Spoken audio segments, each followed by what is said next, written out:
Hey, what's going on, everybody? Welcome back to another episode of Two Beans in a Pod. My name is Jose. Your boy Jared right here. Back with another episode this week. We took 1 week off.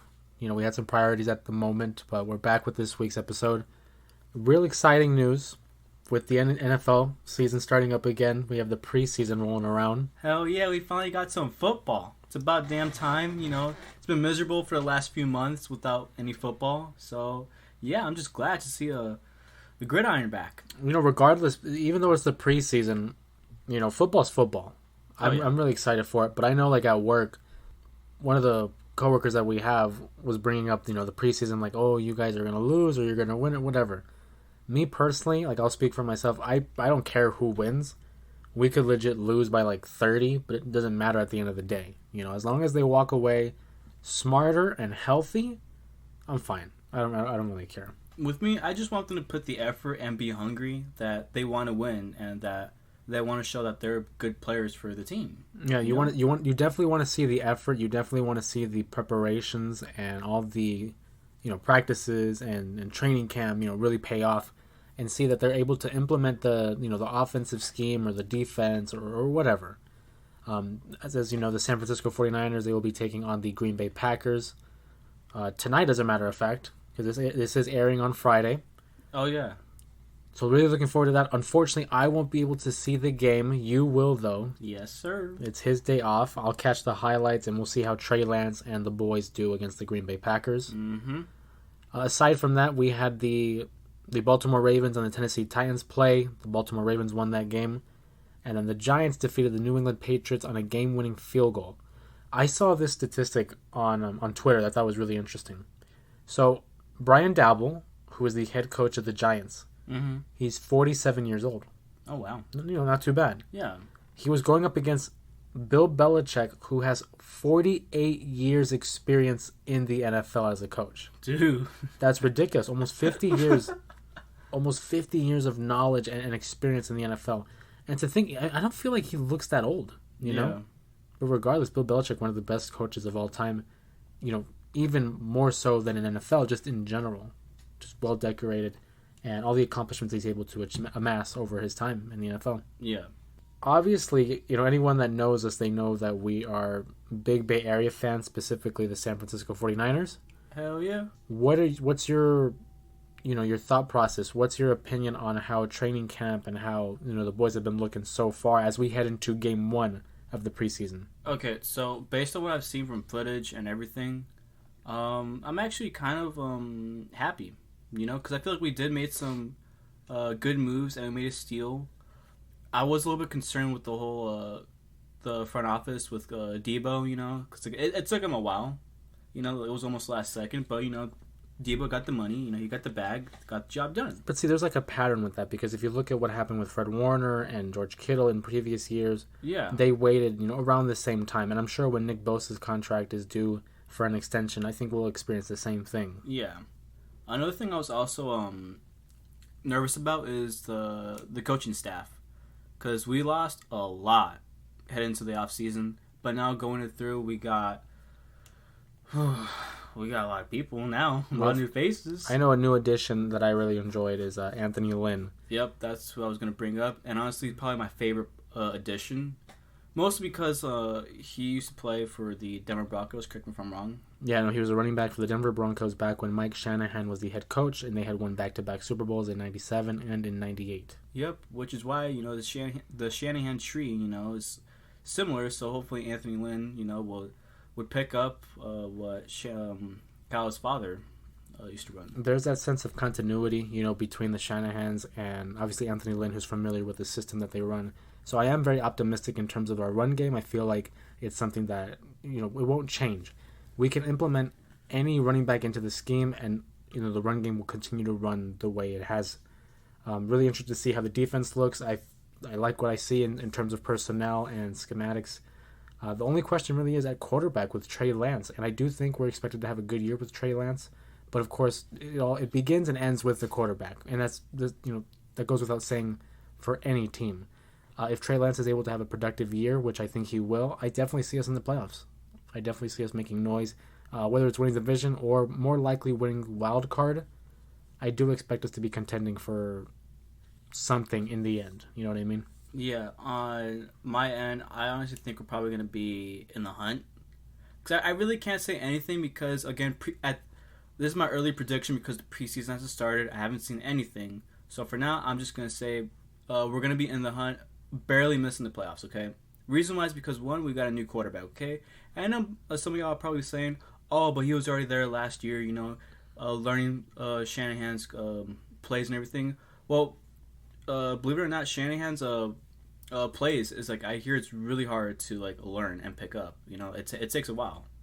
And not only that, but moving on from Jimmy, the O-line's all banged up. I'm like hoping the O-line, they're healthy and they're on it. Because I feel like for a trade to open, to help me out here, to do good, succeed. Yeah, succeed. I guess you need to have a good O-line. And I get he's mobile, he can run. I don't want to depend on him running all the time because I'm just afraid he'll get hurt easily. I want a good O-line to protect him and to throw. And if he has to run, okay, cool, he'll run, I want to bring up 2 points here that, I thought of as you were speaking. Number one, we've seen what Kyle Shanahan is able to do with a mobile quarterback at the helm. And, that's with Robert Griffin III back when he was with the Washington Redskins, which they were known at the time. Now they are the Washington Commanders. And to see what RG3 was able to do, he had a sensational rookie season. And unfortunately, he would get injured in the playoffs. I'm hoping that Kyle is able to learn from that experience and, trust and have this relationship with Trey where if he needs to run, okay, cool. But that shouldn't be the focus. Continue to run the offense as they were with Jimmy, which leads to my second point. Talk about Jimmy Garoppolo and now the intrigue that the Cleveland Browns now have that Deshaun Watson could actually have a longer suspension than initial. Real quick for the listeners who, some may not be aware, Deshaun Watson is suspended for 6 games due to the allegations that he has sustained over the last year and a half, maybe 2 years almost. I feel like it's been 1 year and a half, hasn't it? I think so. It's been a while. The NFL is trying to appeal those 6 games and extend it to maybe 12, possibly the entire season. And there's reports saying that the Cleveland Browns have interest in trading for Jimmy Garoppolo. What are your thoughts on Jimmy Garoppolo to Cleveland? What are your thoughts on their situation at quarterback? Cleveland again. Okay, well, in my opinion, I think he's an upgrade compared to Baker Mayfield because he's a leader, okay? And I feel like for the Browns, they need a leader, okay? They don't want no drama and an immature quarterback. I'm sorry for all the Baker fans, but he was a little bit immature. Okay, real quick though, you talk about they want a leader without immaturity. I mean, then what were they thinking with Deshaun Watson, given everything that he has, been dealing with this last year? And see, that's the thing though. That's the Browns. The Browns, they do ridiculous stuff. Okay, they paid him so much money. I get it. You wanted a quarterback, but at the same time, you got the allegations. It's kind of like it's hurting your team a little bit. Okay, and I feel like with Jimmy, in my opinion, I think he's a quality quarterback. He's reliable for the most part. Okay, the only setbacks is the injuries. But I feel like the reason why for the injuries is because the O-line. If you put him back behind a good O-line, I feel like he'll be successful and he'll probably take it to the playoffs. Okay. I don't want to make it sound like we're obviously I don't want to say we're biased, but obviously we have some sort of support for Jimmy because he's been with the Niners for several years now. But let's not pretend he's not elite. He's not like the greatest quarterback there is. Yeah. But I agree with you in terms of he will get you to the playoffs and he's a quality leader. He's a game manager, but also he has the experience. He's been to Super Bowls, multiple Super Bowls. Yeah. Some with Tom Brady, one with the Niners, and he's been to the conference championships several times. And not only that, but he's also a professional of like everything, whether it's off the field, in the field. I've never seen him like act different. He's always kept everything professional. And he was just like a really nice guy from what I've heard. He's that ideal, figure you want running your team. And not only that, but it's like I feel like Jimmy played a big part on making the Niners relevant again. Because before we got Jimmy, we had Brian Hoyer as our quarterback. Okay, no disrespect to Brian Hoyer, but we were at that stage where we're. But Brian Hoyer ain't gonna take you to no Super Bowl. Yeah, I'm sorry, he's not. We were having an identity crisis at the time, and I feel like with Jimmy, ever since Jimmy was starting, we won 5 games straight that season, and I'm like, okay, we're doing something. Okay. If anything, Brian Hoyer was that transitional quarterback that you place in between, the guys that you find. And Yeah, no, I agree with you. Jimmy definitely helped turn the culture around in San Francisco. I feel like he was a big part of why, Shanahan's offense and his regime as the head coach of the Niners really took off in such a positive way. Yeah, I'm glad we have him. Or we had him, I mean, we still have him. We're waiting to see if a trade is finalized or if anything comes up. Mm-hmm. Aside from that, we have a whole season ahead of us. But I really want to touch on something real quick. News had just broken that the NBA will be retiring the number 6 league wide, due to the passing of Bill Russell. What do you think about them retiring the number 6 for all teams? I think that it's very understandable, and I agree for what Bill Russell has done for whether it's off the court, on the court. He's just a true idol, really. He's an icon. Yeah. Bill Russell supersedes sports, whether it was for the civil rights, whether it was NBA or social justice. Bill Russell is bigger than basketball, and I agree. When the news had broke that he had passed away, one of the first things we both talked about was, well, should the league retire the number 6? And I'm glad to hear that they are, because I definitely think Bill Russell is one of those guys. When you talk about basketball and you talk about the evolution of the game, you cannot do it without mentioning Bill Russell and those Celtics that won 11 championships. Not only that, but he was also a player's coach, one of the first too. He was the first black head coach ever. Yeah. Not just basketball, ever. Bill Russell, and again, one of my favorite pictures of all time is that of the summit, where it was him, Jim Brown, Muhammad Ali, Kareem Abdul-Jabbar, 4 all-time great leaders. And it's just really sad to see a guy like Bill Russell, no longer here with us. I don't believe it still. It's been almost a week already. Something like that. I mean, it's just. You look at him, and obviously he wasn't any younger. He was getting older, but you're just not ready for it. I compare it to for a real quick segue, to a guy like Stan Lee, and I don't mean in terms of the impact or the social injustice. I mean, obviously these two were icons in their profession, but one thing with this podcast I wanted to do was implement more of our own personal feelings and our opinions and our backgrounds. And Stan Lee, I feel like another one who was he was obviously older. Yeah. But when he passed away, it still was, it caught me off guard. Wow. I still remember where I was when he passed away. Yeah. Same here. I was in the middle of my communications class, in college. Yeah, I was at home playing video games. Why am I not surprised? Well, to be fair, I got out of school. I know, I'm just teasing you. I want to touch on this because we don't just talk sports here. We talk about all forms of entertainment. We recently had, I know Mom and I have already watched this show, and it was your first time watching it. It was our third time watching it. Your first. Oh God. What were your thoughts on Stranger Things? Holy crap! Okay, I'm gonna go spoiler free. For the people who hasn't seen it yet, it's a good show. It's great. Okay, you guys should watch it. Jesus, man, it's a trip. It is a trip. My favorite character is probably. It's really hard, honestly, because I like Hopper. Yeah, Hopper and Dustin and Steve. Those are my 3 favorites. That's a safe trio. Those are probably some of my favorites too. I was really excited to watch it with you and see your reaction, just because I've been watching it since it came out. So for the last 6 years I've been keeping up with it, and keep in mind I watched it for 6 years. You crammed in 6 years of TV in 5 weeks, because we were watching that almost every night. Oh yeah, man. See, I love speedrunning stuff. Which, by the way, you can find me speedrunning on twitch.tv/SamFan5. I might speedrun pretty soon, most likely today. The show's fantastic. Everything about it. I can't wait for season 5. It's sad, that to hear that it's the final season. But it's I feel like that's a good thing, though. You don't want to. Yeah. You definitely don't want to go for too long to where it's The Office. Okay. I feel like once Steve Carell left.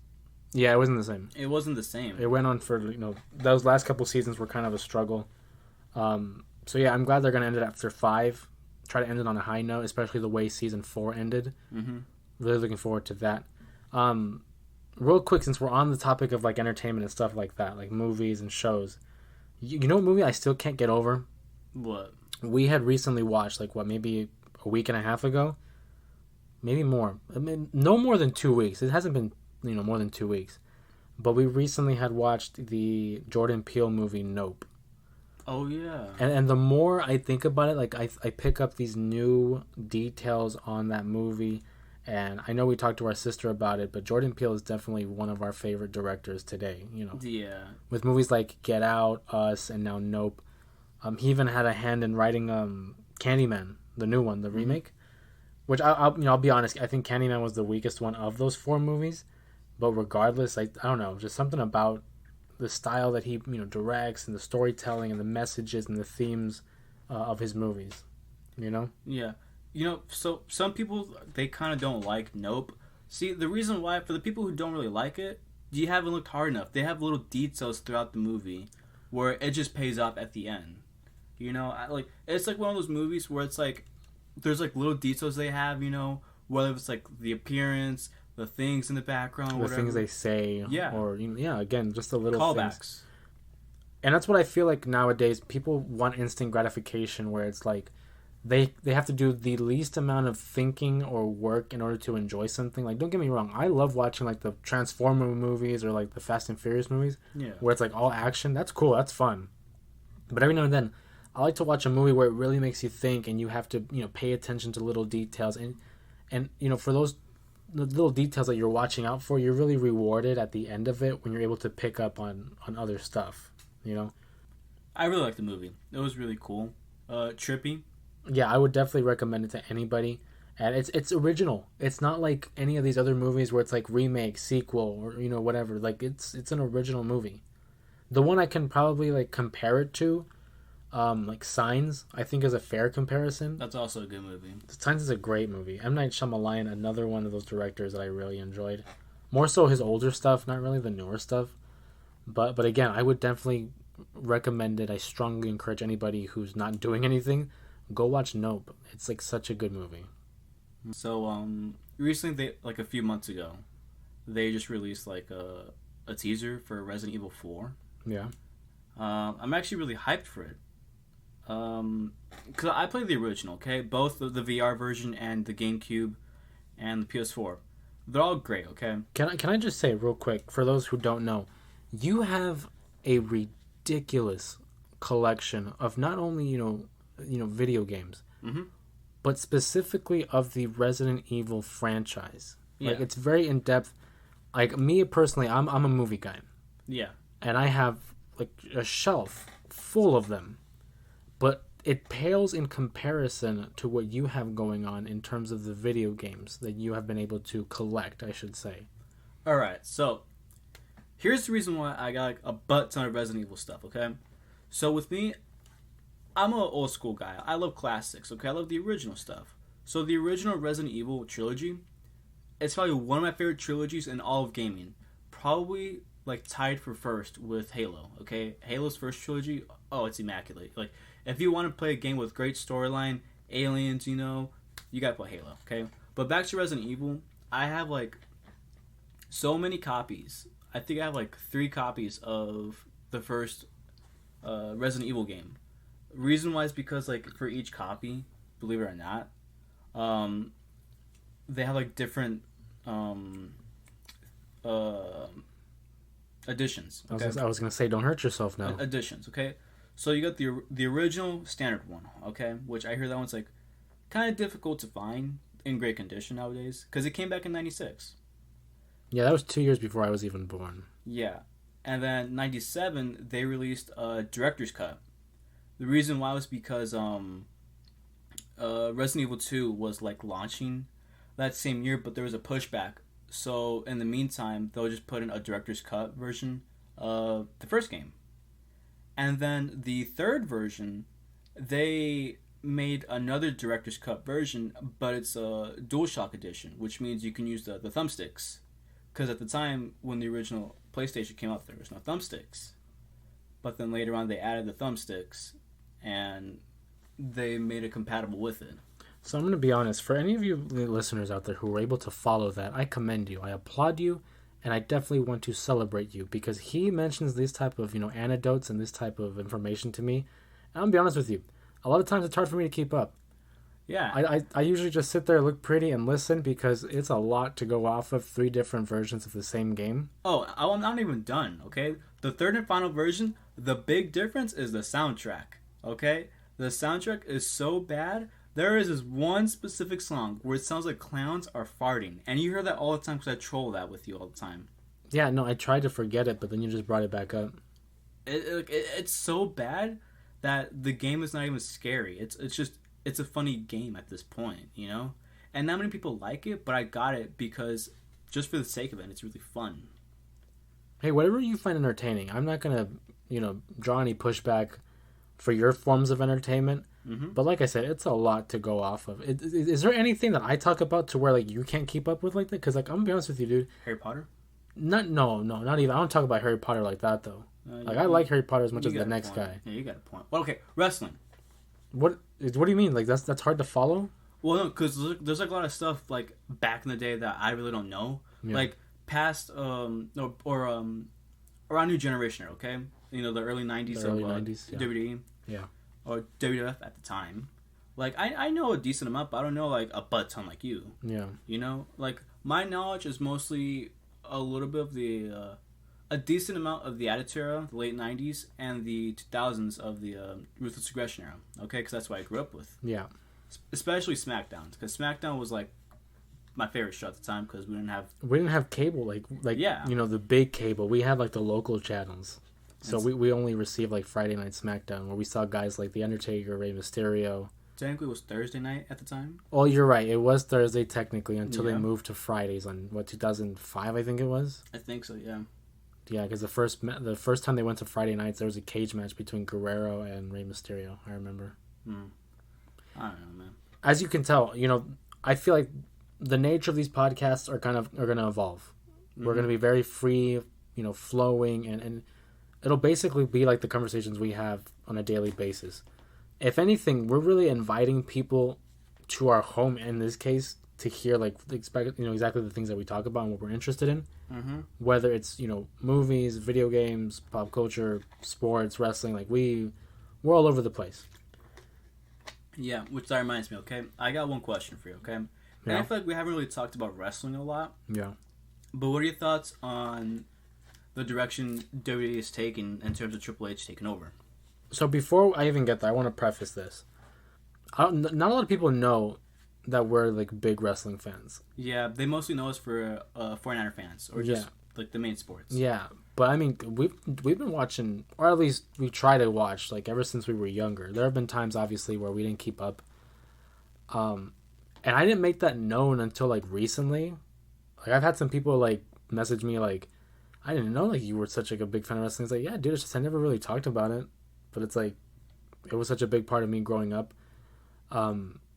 With the content that I'm producing now, I definitely want to push for more support for wrestling because there's a lot of people out there like to try to put it down like, oh, it's fake, right? And it's like, yeah, obviously, but I'm still gonna watch it. Like you're not gonna stop me. So I really want to start pushing out more content like that and encouraging others to like, hey, give it a shot because it's meant so much to me. I don't know about you, but just in terms of like just going up and who I've become as a person. Mm-hmm. But to answer your question in terms of the direction that WWE and Triple H are taking, I'm really excited for it. Just in these last couple of weeks alone, you can really tell the development and the evolution of the product in terms of the way that Triple H is now taking the talent and the storylines very different in terms of how McMahon would do it. I definitely feel like he's targeting an audience that's like much smarter and is capable of following continuity and piecing together stories. Whereas McMahon was like, oh, this is for this week. And then the following week, it's like it never happened. It's like, yeah, but why are we doing this? It's like a cliffhanger, pretty much. Back then, I mean, yeah. I mean, there's still cliffhangers now, but they follow up on it. It's like, before there'd be cliffhangers, and they never resolved it, whereas now it's like, we're getting the answers now. It's making more sense. It's more, like, there's more like we're able to comprehend the little pieces that are going through each episode. I feel like what McMahon thought is that like he still thinks everyone's kids like watching it, like as if it's the '80s. I'm gonna be honest with you. I just think McMahon was getting too old and out of touch. I honestly I do. It felt like the '80s, to be honest. Like, no disrespect, there was a lot of great wrestlers in the '80s, but in terms of like the content wise and the storylines, Yeah, like sometimes like first of all, the generation and people we evolve.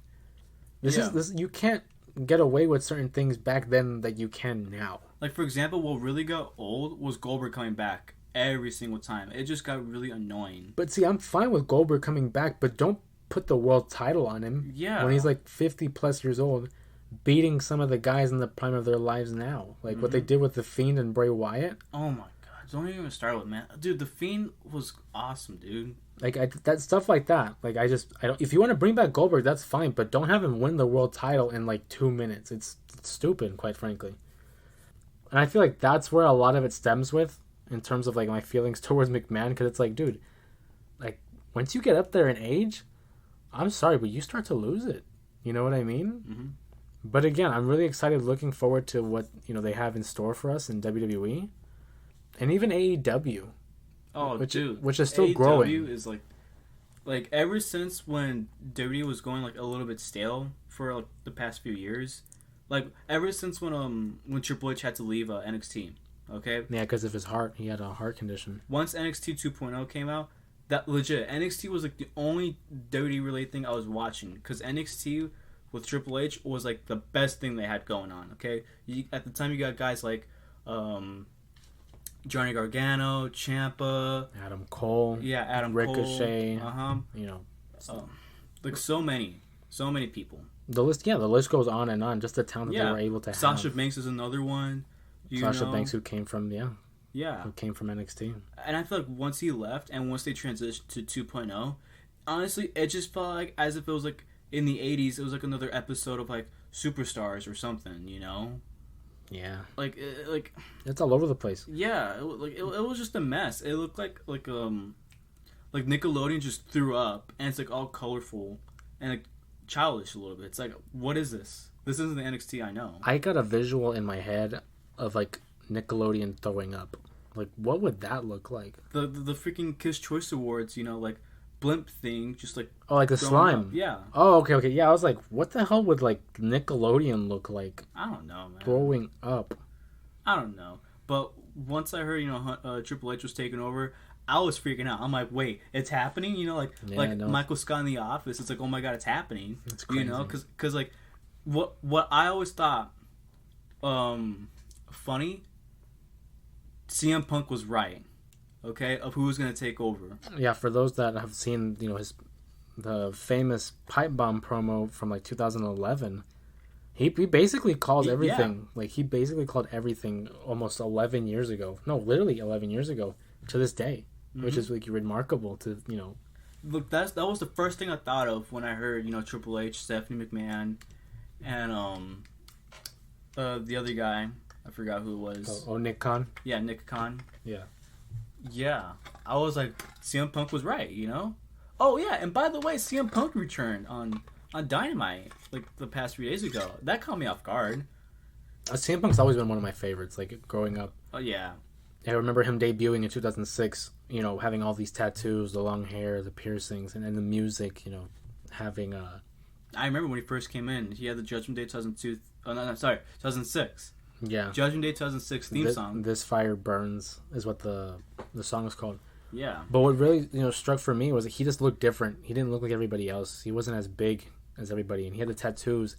And I know for us, tattoos are very big. Like, we have family members who have tattoos. So it's something that's been surrounded by us. Or I should say surrounded us. I just find it funny that we don't have any tattoos. I'm thinking about it. Like, one of these days I do want to get a tattoo. It's just, I don't know of what, Well, for me, I know what I want to get a tattoo if it ever happens. Oh, yeah. Oh, no, me too. But I mean, aside from that. For those of you who don't know, I'm sorry, we're not going to tell you. That's classified information. If it ever happens, we'll definitely let people know. But yeah. I do look at it. Mm-hmm. It's like a what if. Another thing that really, brought my attention to CM Punk was the fact, that he was straight edge, alcohol-free, drug-free.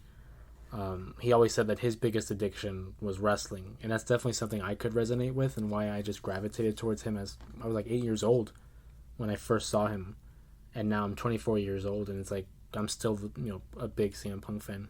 Yeah, easily one of my favorites. You know that I've ever seen from like a wrestler's standpoint. You know, like their move sets and everything. One of my favorites. Okay, I got him. You know, I got Kenny Omega. And this is just for today? All the time. Today that I've seen. Like, live. I was gonna say Bryan Danielson. Yeah, that was another one. Yeah, Bryan Danielson. That was another one I was gonna say. That's definitely. Shawn Michaels is definitely another one. 100%. I love his movesets, the switching music, of course. You know. 100%. Another one, sadly, you know, would be Chris Benoit. You know, Chris Benoit was a very touchy subject. Yeah. And I recently saw like on Twitter like people still bashing him. And I'm not saying what he did was okay. I'm definitely not saying that. But I mean, it is kind of sad because you grow up watching someone and being a fan, and then seeing ultimately what happens to them later in life. It's a tragedy. It's crazy because I still remember like happening. I was like a little kid. I still remember what happened. You know, what went down. You know. Yeah. And like I was too little, but yeah, I understood what happened. Mm-hmm. Another wrestler that, you know, I enjoyed watching was Eddie Guerrero. And Eddie Guerrero was more so, not even just because of his wrestling talent and his personality and charisma, but he definitely gave, especially us, a voice and representation being, you know, Latino. Yeah. Him, you know, coming from, you know, Mexican heritage, and him along with like Rey Mysterio, definitely two guys that I looked up to. Really, you know. Just to the culture. Yeah. You know, whether it's wrestling culture or just the Hispanic and Latino community. Mm-hmm. Just huge. Everybody knows them. Like, even if you're not Hispanic or Latino, everybody knows those two guys because of the impact they carried, not only in the business, but again, in terms of the culture here in Arizona or, you know, in the West Coast. Yeah. Another wrestler, too, for me would be Chris Jericho. Legit, great. He's been everywhere. You know, he's definitely forging his own legacy in terms of being one of the greatest of all time, and it's like I'm so glad that he's still doing it at a high level. Like, he's been doing it for 30 years now.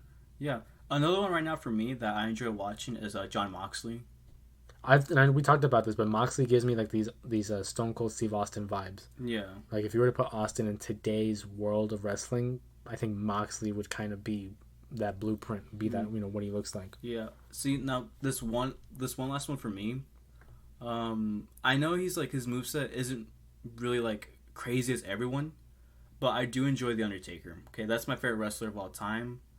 Like, just anything Undertaker related, I'm a huge fan of. Whether it's the, you know, Ministry of Darkness Taker or Taker with the leather pants. You know, it's like he again. And it's funny that you mentioned that because it's like the same thing with Bill Russell, where like these are guys that everybody knows. Whether you watch basketball, you know Bill Russell. Whether you don't watch wrestling, you know The Undertaker. The presence that these two carry are ridiculous. The Undertaker definitely because in terms of the character work and the gimmick, and again, he did it for like 30 years. Yeah. As The Undertaker. And nobody thought like a zombie gimmick was gonna work. You know. But... I mean, well, they didn't even make it a zombie gimmick, really. I mean, he was technically the dead man, but they never flat out. I don't know. I didn't feel like he was a zombie at times. But for some people who are not wrestling fans, they think, oh, he's like a zombie-like. Yeah. You know? Well, it's fine. But I don't know. Like, he made it work. Anything he did, it just worked. You know, whether it's like making other superstars great. You know, like Randy Orton's a great example. When back in 2005, he made him look really good. The Legend Killer. I mean, WrestleMania 21. I said.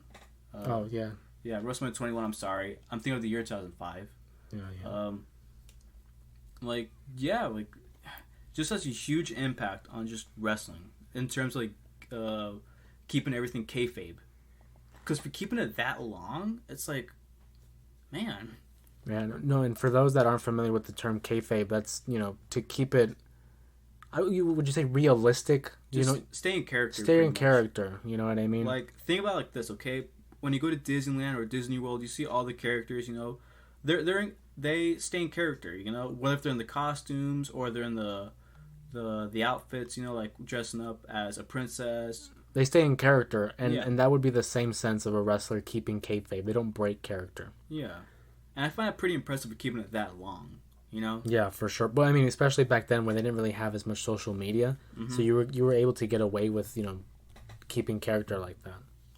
This is interesting. These are conversations I like having because, again, wrestling has been such a big part of my life. Oh yeah, same here. I don't want to speak for you, but if like you feel the same way. Oh yeah, most definitely. Okay, cool. I feel like growing up, it's like you just enjoy the hard work and the storylines that they put out. Yeah.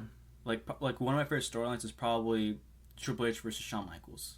Yeah, no, it's a great storyline of two best friends becoming, bitter enemies. And I feel like, growing up, you want to see like the action, the crazy, the hardcore stuff, like Mick Foley and Mankind getting thrown off the Hell in a Cell, But I feel like as I get older, I appreciate the technician side, like Bret Hart, Shawn Michaels, Kurt Angle's another one. Lately, that's what I'm enjoying. Kurt Angle has aged so well in terms of his stuff back then. Oh yeah. Because I was watching some of his matches and I didn't realize, I'm like, dude, Kurt Angle was on another level, especially for a guy that had just barely learned the business for a short time. Could you imagine him against like Bryan Danielson? That would be like, I've always told you, one of my dream matches would be like him, Kurt Angle, Danielson, and Bret Hart in a triple threat match. Oh, I'm done. Like, I'll take my money right now. See, my favorite Kurt Angle match is probably WrestleMania 21, him against Shawn. That's one of my favorite matches of all time. Yeah, it's easily like top 2 for me. For those that are wrestling fans or are not wrestling fans, we highly encourage WrestleMania 21, Shawn Michaels, Kurt Angle. Just the pay-per-view alone, because it was just plain out fun. It's a fun pay-per-view, yeah. WrestleMania 21. I feel like that one and 17. Yeah, no, 17 is considered to be... was fun. It's considered to be the best wrestling show of all time. These are conversations I definitely want to have more of. As we begin to wrap up this episode, I just wanted to do a quick plug for the YouTube channel that I've been producing these last couple months now. Yeah. I really find, I've really decided on the format that I wanted to be doing, and that's why, this podcast, Two Beans in a Pond, I feel like are definitely going to be more free-flowing and just having conversations with one another. And also it allows us to maybe have guests on and just talk about what they want to talk about. But in terms of, like, on YouTube, what I'm going to be doing is there's going to be certain days where I'll just talk wrestling. Other days I might just talk football, and it maybe one day out of the week just basketball when that season begins. So if anything, it might be like multiple mini podcasts in a way. Whereas, like, for example, let's say on a Sunday, that's when I release, 40 minutes of just talking wrestling, football. Let's say on a Tuesday, Friday, basketball, whatever. You know what I mean. So that's why I wanted to do this episode and really get a feel for how it would be just, again, free-flowing and just talking about what we want to talk about. You can find that YouTube channel. I have it now under Jose Talk Sports. You can find that on YouTube. You can find me on all social media platforms at JustJose_3. And that's on you, brother. You want to take it from here? Yes, sir. So, all right, boys and girls. We're all inclusive. Yes. Okay. So, yeah, you can follow me on YouTube, SanFran5. Recently just uploaded a video of Resident Evil 4. Specifically, I did the randomizer mod. Holy crap, it's freaking crazy. Just random enemy spawning, and you don't know which type of enemy. It's just random. It's like, it could be a boss fight from like the end in the beginning of the game. It's like you're not prepared, You can also follow me on TikTok, SanFran5_, and obviously, you can find me on Snapchat at broke_beaner445. Mm-hmm. Yep, I'm going to say it again. broke_beaner445. And of course, you can follow me on twitch.tv/sanfran5, where today, I don't know what time you're uploading it, but I'm going to be streaming. It's just so weird having these conversations knowing that we record them a day before. Yeah. I try to upload these episodes every Friday, before noon. Yeah. Well, I'm probably going to be streaming me speedrunning. I haven't figured out what game I want to do yet, but I'm probably just going to do like a laid back stream just speedrunning, Like I haven't really competitively done speedrunning. I've done it for fun, but I haven't done it competitive wise, and I think it's gonna be fun. I don't know what's gonna happen, and yeah, that's about it. All right, and that concludes our episode of Two Beans in a Pod. We want to thank you guys again, of course, for checking in on us. Continue to support the podcast. Continue to support the channels that we have produced. My name is Jose, and my name's Jared. I'm just playing, y'all. I'm not gonna lie to you. Sometimes that throws me off because when I'm editing, I'm like, did this fool not even say anything? Yeah, I do that intentionally. Yeah, no, I know you do it intentionally, but like my editing process, it kind of throws it off. Yeah, looking back at it, I do feel bad now. You should. Editing is kind of a... That takes me another 10 seconds. Yeah, oh damn, your 10 seconds lost, man. See, Vin Diesel would be upset with his 10-second car. I'm telling you. Because we got family. Again, my name is Jose, this is Jared, and we'll catch you guys next week here on Two Beans in a Pod. I swear, we better win Super Bowl this year.